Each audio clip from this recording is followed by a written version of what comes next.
ಸಂಕಲ್ಪದ ಬಹಳ ಸುಂದರವಾಗಿರ್ತಕ್ಕಂಥ ಚಿಂತನಾಗೋಷ್ಠಿಯನ್ನ ನಡೆಸಲಿಕ್ಕೆ ಬಂದಿರತಕ್ಕಂಥ ಅರುಣ್ ಜಿ ಅವರಿಗೆ ಕೂಡ ಶರಣೆಂದು, ಅದರಂತೆ ಭಾರತ ದೇಶದ ಗಡಿಯನ್ನ ಕಾಯ್ದು ಮರಳಿ ತಾಯ್ನಾಡಿಗೆ ಆಗಮಿಸಿರ್ತಕ್ಕಂಥ ಸೈನಿಕರಿಗೆ ಕೂಡ ಶರಣೆಂದು, ಅಖಂಡ ಭಾರತ ಸಂಕಲ್ಪವನ್ನ ಮಾಡಲಿಕ್ಕೆ ಆಗಮಿಸಿರ್ತಕ್ಕಂಥ ಎಲ್ಲ ಶರಣ ಬಂಧುಗಳಿಗೆ ಶರಣೆಂದು, ಇವತ್ತಿನ ದಿವಸ ಅಖಂಡ ಭಾರತ ಸಂಕಲ್ಪ 1947ರಲ್ಲಿ ಸಾಕಷ್ಟು ದೇಶಗಳ ವಿಭಜನೆ ಆಗಿದ್ದರ ಬಗ್ಗೆ ಇಲ್ಲಿವರೆಗೆ ಗುರುಪ್ರಸಾದ್ ಜಿ ಅವರು ಬಹಳ ಸುಂದರವಾಗಿ ವ್ಯಕ್ತಪಡಿಸಿದ್ದಾರೆ. ನಾನು ಬಹಳ ಹೇಳಕ್ ಇಷ್ಟಪಡೋದಿಲ್ಲ, ಸಮಯ ಬಹಳ ಕಡಿಮೆ ಇರೋದರಿಂದ. 1947ರಲ್ಲಿ ಭಾರತವನ್ನ ವಿಭಜನೆ ಆದಾಗ ಸಾಕನ್ನುವಷ್ಟು ನೋವುಗಳನ್ನ ನಾವು ಅನುಭವಿಸಿರ್ತಕ್ಕಂಥದ್ದನ್ನು ಕಾಣ್ತಾ ಇದ್ದೀವಿ. ಆದ್ರೆ ಇವತ್ತು ನಮಗೆ ಒಂದ್ ಕಡೆ ನೋಡಿದ್ರೆ ಸ್ವತಂತ್ರ ಸಿಕ್ಕಿರ್ತಕ್ಕಂಥ ದಿವಸವನ್ನ ಬಹಳ ಸಂತೋಷದಿಂದ ಆಚರಿಸಬೇಕಾಗಿರ್ತಕ್ಕಂಥ ದಿವಸ. ಒಂದ್ ಕಡೆ ನಾವು ಆಲೋಚನೆಯನ್ನ ಮಾಡಿದ್ರೆ ನಮ್ಮ ಮನೆ ಆಸ್ತಿಯನ್ನ ಪರರಿಗೆ ಕೊಟ್ಟಿರ್ತಕ್ಕಂಥ ದುಃಖದ ಸನ್ನಿವೇಶ ಅಂತ ನಾವು ಇವತ್ತು ಕಲ್ಪಿಸ್ಬೇಕಾಗಿದೆ. ಯಾಕಂತ ಕೇಳಿದ್ರೆ ನಮ್ಮ ದೇಶ ಇವತ್ತು ವಿಭಜನೆ ಆಗ್ಬೇಕಾಗಿತ್ತು ಅಂತ ಕೇಳಿದ್ರೆ ಅದು ತಮ್ಮ ಸ್ವಾರ್ಥಕ್ಕಾಗಿ ನಮ್ಮ ದೇಶವನ್ನ ಒಡೆದಿದ್ದಾರೆ. ನಮ್ಮ ತಾಯ್ನಾಡಿಗೋಸ್ಕರ, ನಮ್ಮ ಸಾಮಾನ್ಯ ಜನರಿಗೋಸ್ಕರ ಅಲ್ಲ, ತಮ್ಮ ಅಧಿಕಾರದ ಆಮಿಷಗೋಸ್ಕರ ಸಾಕಷ್ಟು ದೇಶಗಳು ವಿಭಜನೆ ಆಗ್ತಾ ಬಂದಿದ್ದು. ತಾವೆಲ್ಲರ ಸಂಕಲ್ಪಗಳನ್ನ ಮಾಡಿದ್ದೀರಿ. ಇನ್ನೂ 1947ರವರೆಗೆ ಸಂಕಲ್ಪವನ್ನ ನಾವು ಮಾಡ್ತಾನೆ ಇದ್ದೀವಿ, ಆದ್ರೆ ಯಾವುದು ಕೂಡ ಕಾರ್ಯರೂಪಕ್ಕೆ ಬರ್ತಾ ಇಲ್ಲ. ಇದಕ್ಕೆ ಏನ್ ಕಾರಣ, ಕಾರ್ಯರೂಪಕ್ಕೆ ಯಾಕೆ ಬರ್ತಾ ಇಲ್ಲ ಅಖಂಡ ಭಾರತ ಸಂಕಲ್ಪ ಅಂತ ನಾವು ಯೋಚನೆ ಮಾಡಿದಾಗ, ನಮ್ಮ ದೇಶದಲ್ಲಿ ಇರ್ತಕ್ಕಂಥ ಜಾತಿ ಮತ ಪಂಥಗಳನ್ನ ಎಲ್ಲಿವರೆಗೆ ಹೊಡೆದೋಡಿಸ್ಲಿಕ್ಕೆ ಸಾಧ್ಯ ಆಗುದಿಲ್ಲವೋ ಅಲ್ಲಿವರೆಗೆ ಅಖಂಡ ಭಾರತದ ಸಂಕಲ್ಪ ನಾವು ಪರಿಕಲ್ಪನೆ ಆಗ್ಲಿಕ್ಕೆ ಸಾಧ್ಯವಾಗುವುದಿಲ್ಲ. ನಮ್ಮ ದೇಶದಲ್ಲಿ ಇರ್ತಕ್ಕಂಥದ್ದನ್ನ ಮೊದಲು ಗುರುಜಿ ಅವರು ಹೇಳುವಾಗ ಹೇಳಿದ್ರು, ನಮ್ಮ ದೇಶದಲ್ಲಿಯೇ ಸಾಕಷ್ಟು ಜನರು ಅವ್ರು ನುಸುಳಿ ಬಂದಿದ್ದಾರೆ, ಆ ದೇಶವನ್ನು ಒಡಿತಿರ್ತಕ್ಕಂಥ ಯೋಚನೆಗಳನ್ನ ಮಾಡಿದಾರ. ನಾವು ಅವರ ಹೆಸರುಗಳನ್ನ ವ್ಯಕ್ತಪಡಿಸುವುದಿಲ್ಲ, ಆದ್ರೆ ಕೆಲವೊಂದಿಷ್ಟು ವಿಚಾರಗಳನ್ನ ನಮ್ಮ ಹಿಂದೂ ಧರ್ಮದವ್ರು ಜಗಳಾಡ್ತಿದ್ರಂದ್ರ ಅವ್ರು ಎಷ್ಟು ಸಪೋರ್ಟ್ ಮಾಡ್ತಾರೆ ನೋಡ್ರಿ. ಒಬ್ಬರನ್ನ ಮೇಲೆತ್ತುಕೊಂಡು ಮತ್ತೊಬ್ಬರನ್ನು ತುಳ್ಳಿಕ್ ಪ್ರಯತ್ನ ಮಾಡ್ತಾರೆ.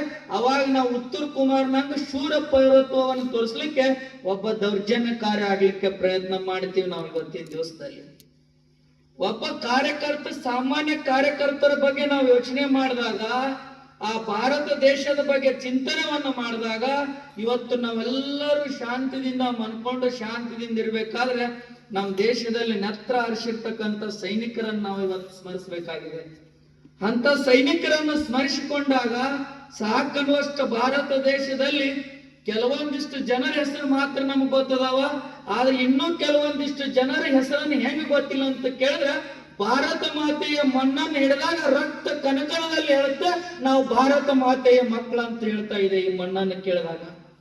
ಅಂತ ಪುಣ್ಯ ಭೂಮಿಯಲ್ಲಿ ನಾವು ಇವತ್ತು ಜನಿಸಿ ಬಂದ ಮೇಲೆ ಭಾರತ ದೇಶ ಅಖಂಡವಾಗಬೇಕು ಅಂತ ಕೇಳಿದ್ರೆ, ನಮ್ಮ ಅರುಣ್ ಕುಮಾರ್ ಜಿ ಅವರು ಬಹಳ ಸುಂದರವಾಗಿ ಹೇಳಿದ್ರು, ನಮ್ಮ ಮನಸ್ಸನ್ನ ನಾವು ಸದೃಢವಾಗಿ ಇಟ್ಕೋಬೇಕು. ಮೊದಲನ್ನ ನಮ್ಮ ಮನೆಗಳನ್ನ ಸಂಕಲ್ಪವನ್ನ ಮಾಡ್ಕೋಬೇಕು. ಏನಂತ, ನಾವು ಮನೆಯಲ್ಲಿ ಇರ್ತಕ್ಕಂಥವ್ರು ಎಲ್ಲರೂ ಭಾರತ ಮಾತೆಯ ಸಂಕಲ್ಪಗಳಾಗಬೇಕು. ನಮ್ಮ ಮನಸ್ಸು ಸದೃಢವಾಗಬೇಕು, ನಾವು ಸದೃಢ ಆಗಬೇಕು. ಅಂದಾಗ ಮಾತ್ರ ನಮ್ಮ ದೇಶ, ನಾವು, ನನ್ನತನ, ನಾನು ಹಿಂದುತ್ವ ಅನ್ಲಿಕ್ಕೆ ಉಳ್ಲಿಕ್ಕೆ ಕಾರಣ ಆಗತ್ತೆ ಬಂಧುಗಳೇ. ಅದಕ್ಕೆ ಇವತ್ತಿನ ದಿವಸದಲ್ಲಿ ಅಖಂಡ ಭಾರತ ಸಂಕಲ್ಪಕ್ಕೆ ನಾವು ಒಂದು ದುಃಖ ಅನಿಸುತ್ತೆ. ಯಾಕಂತ ಕೇಳಿದ್ರೆ, ಏನೋ ಒಂದು ಡಿಜೆ ಕಾರ್ಯಕ್ರಮ ಇದ್ರೆ ಜಾಗ ಸಾಲ್ತಿದ್ದಿಲ್ಲ. ಇದು ಬಹುಶಃ ಇಲ್ಲಿ ಕುಂಡ್ರಲಕ್ಕೆ ಇಲ್ಲಿ ಒಂದು ದೇಶಾಭಿಮಾನ, ಒಂದು ದೇಶದ ಶಕ್ತಿ, ಒಂದು ದೇಶದ ತಿಳುವಳಿಕೆಯನ್ನು ಹೇಳ್ತಾ ಇದ್ದಾರೆ ಅಂದ್ರೆ ಇವತ್ತು ಬೆರಳಿನ ಕೇಟ ಜನ ನಾವು ಬರ್ತಾ ಇದ್ದೀವಿ. ಅದೇ ಒಬ್ಬ ಭಾರತದ ಜನಪದ ಗೀತೆ ಹಾಡವ ಬರ್ತಾನಂದ್ರ ಬಹುಶಃ ಇಲ್ಲಿ ರೋಡ್ಗಳು ಸಾಲ್ತಿದ್ದಿಲ್ಲ. ಯಾಕಂದ್ರೆ ನಾವು ಇನ್ನೂ ಎಷ್ಟು ಹಿಂದುಳಿದೀವಿ ಅನ್ಲಿಕ್ಕೆ ಇದು ಒಂದು ಮೂಲ ಕಾರಣ ಆಗಿದೆ. ಆದ್ರೆ ಕೆಲವೊಂದಿಷ್ಟು ದಿವಸದಲ್ಲಿ ನಮ್ಮ ಅಧ್ಯಕ್ಷರು ಸಿದ್ದರೆಡ್ಡಿ ಅವ್ರು ನಾನು ಹೋದ ವರ್ಷ ಕರೆಸಿದಾಗ ಇದಕ್ಕಿಂತ ಕಡಿಮೆ ಇದ್ದೇವೆ ನಾವು. ಆದ್ರೆ ಇವತ್ತು ಅಖಂಡ ಭಾರತ ಸಂಕಲ್ಪವನ್ನು ನೋಡಿದಾಗ ಇವತ್ತು ಹೊಂಕಳಬಾಯಲ್ಲಿ ನಡೆದಿದೆ. ಮುಂಬರುವ ದಿನಮಾನಗಳಲ್ಲಿ ಸಮೃದ್ಧಿ ಭಾರತ ಆಗ್ಲಿಕ್ಕೆ ಎರಡನೇ ಮಾತಿಲ್ಲ ಅನ್ನುವಂಥದ್ದನ್ನು ನಾವು ಇವತ್ತು ದೇಶದಲ್ಲಿ ಗಮನಿಸಬೇಕಾಗಿದೆ ಬಂಧುಗಳೇ. ಯಾಕೆ ಮಾತನ್ನು ಗಮನಿಸಬೇಕಾಗಿದೆ ಅಂತ ಕೇಳಿದ್ರೆ, ನಮ್ಮಲ್ಲಿ ಇರ್ತಕ್ಕಂತ ಸೈನಿಕರ ಶಕ್ತಿ ಆಗ್ಲಿ, ನಮ್ಮಲ್ಲಿ ಇರ್ತಕ್ಕಂತ ಯುವಕರ ಶಕ್ತಿ ಆಗ್ಲಿ, ನಮ್ಮ ಭಾರತದ ಆರ್ಥಿಕ ಸಮೃದ್ಧಿಯನ್ನಾಗ್ಲಿ, ನಾವು ಬೆಳೆತಿರ್ತಕ್ಕಂಥ ಬೆಳೆಗಳನ್ನ ನೋಡಿದಾಗ ಸಾಕನ್ನುವಷ್ಟು ಉಪಕರಣಗಳನ್ನ ಬೆಳೆಸಿ ನಾವು ಇವತ್ತು ಬೆಳೆಗಳನ್ನು ಬೆಳೆತಿರ್ತಕ್ಕಂಥ ಭಾರತ ದೇಶ ಆಗಿದೆ. ಕೆಲವೊಂದಿಷ್ಟು ದೇಶದವ್ರು ನಮ್ಗೆ ಹೇಳ್ತಾ ಇದ್ರಂತ, ಆಗಾಗ ಪೆಟ್ರೋಲ್ ಕೊಡ್ಬೇಕಂತಂದ್ರೆ ನೀವು ಅದನ್ನ ಕೊಡ್ಲಿಲ್ಲ ಅಂದ್ರೆ ನಾವು ಪೆಟ್ರೋಲ್ ಕೊಡುದಿಲ್ಲ ಅಂತಿದ್ರಂತ. ಆ ಮಕ್ಕಳ ಪೆಟ್ರೋಲ್ ಈಗ ನಮಗ್ ಕೊಳೆಮನೆ ಇಲ್ಲ. ನಮ್ಮಲ್ಲಿ ಸಕ್ರೆ ಫ್ಯಾಕ್ಟ್ರಿಯಾಗ ಪೆಟ್ರೋಲ್ ತಯಾರಾಗುವಂತ ವಿಜ್ಞಾನಿಗಳು ಭಾರತ ದೇಶದಲ್ಲಿ ಹುಟ್ಟಾರ. ಆ ಫ್ಯಾಕ್ಟ್ರಿ ನಮಗ್ ಬೇಕಾಗಿಲ್ಲ.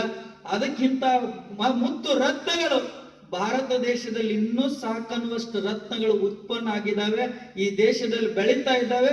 ಈ ದೇಶ ಒಂದು ದಿನ ಇಲ್ಲ ಒಂದು ದಿನ, ಬಹಳ ದೂರ ಇಲ್ಲ, ಅತಿ ಶೀಘ್ರದಲ್ಲೇ ಅತಿ ಸಮೀಪದಲ್ಲೇ ವಿಶ್ವಗುರು ಭಾರತ ಆಗೇ ತಿರುತ್ತೆ ಅನ್ನುವಂತ ಸಂಕಲ್ಪ ಇವತ್ತು ನಾವೆಲ್ಲರೂ ಮಾಡಬೇಕಾಗಿದೆ ಬಂಧುಗಳೇ. ಸಮಯದ ಅಭಾವ ಇರುವುದರಿಂದ ಸುಮಾರು 12 ಗಂಟೆಗೆ ನಮಗೆ ಎಲ್ಲರಿಗೆ ಸ್ವತಂತ್ರವಾಗಿರ್ತಕ್ಕಂಥ ದಿವಸ, ನಮಗೆ ಸಂತೋಷದಾಯಕವಾಗಿರ್ತಕ್ಕಂಥ ಭಾರತ ದೇಶದ ಹಬ್ಬವನ್ನು ಎಲ್ಲರೂ ಕೂಡ ಆಚರಿಸೋಣ. ನಾವೆಲ್ಲರೂ ಕೂಡ ಮುಂಬರುವ ದಿನಮಾನಗಳಲ್ಲಿ ಪಠ್ಯ ಪುಸ್ತಕದಲ್ಲಿ ಅದನ್ನ ತೆಗೆದ ದೇಶದ ಬಗ್ಗೆ ಒಂದು ಚಿಂತನ ಪಠ್ಯ ಪುಸ್ತಕವನ್ನ ತಾವೆಲ್ಲರೂ ಮಾಡುವಂತ ಗಮನವನ್ನ ಹರಸ್ರಿಯ ಭಾರತ ಮಾತೆಯ ಗಮನದಲ್ಲಿ ಇಟ್ಕೊಂಡು ನಾವು ನೀವೆಲ್ಲರ ದೇಶಕ್ಕಾಗಿ ಬಹುಶಃ ನಾನೊಂದು ಮಾತನ್ನು ಹೇಳಿ ನನ್ನ ಮಾತಿಗೆ ಮಂಗಲವನ್ನು ನೀಡ್ತಾ ಇದ್ದೇನೆ. ಜಿ ಅವರು ಹೇಳುವಾಗ ನಮ್ಮ ಭಾರತ ದೇಶವನ್ನು ಕಟ್ಟಬೇಕಾಗಿದೆ, ನಮ್ಮ ಭಾರತ ದೇಶದಲ್ಲಿ ಇರ್ತಕ್ಕಂಥದ್ದನ್ನು ಹೊಡೆದೋಡಿಸ್ಬೇಕಾಗಿದೆ ಅಂತ ಕೇಳಿದಾಗ ನನ್ ಒಂದೇ ಇಲ್ಲಿ ಕೂತಿರ್ತಕ್ಕಂಥ ಮುತ್ತು ರತ್ನಗಳು ಬೆರಳನ್ ಕೆಡಿಸಿದ್ರು ಕೂಡ ಅವು ಶಾಶ್ವತವಾಗಿರ್ತಕ್ಕಂಥ ಮಾಣಿಕ್ಯನೇ ವಿನಃ ಅವು ಯಾವತ್ತಿಗೂ ಜೋಳ ಆಗ್ಲಿಕ್ಕೆ ಸಾಧ್ಯ ಇಲ್ಲ.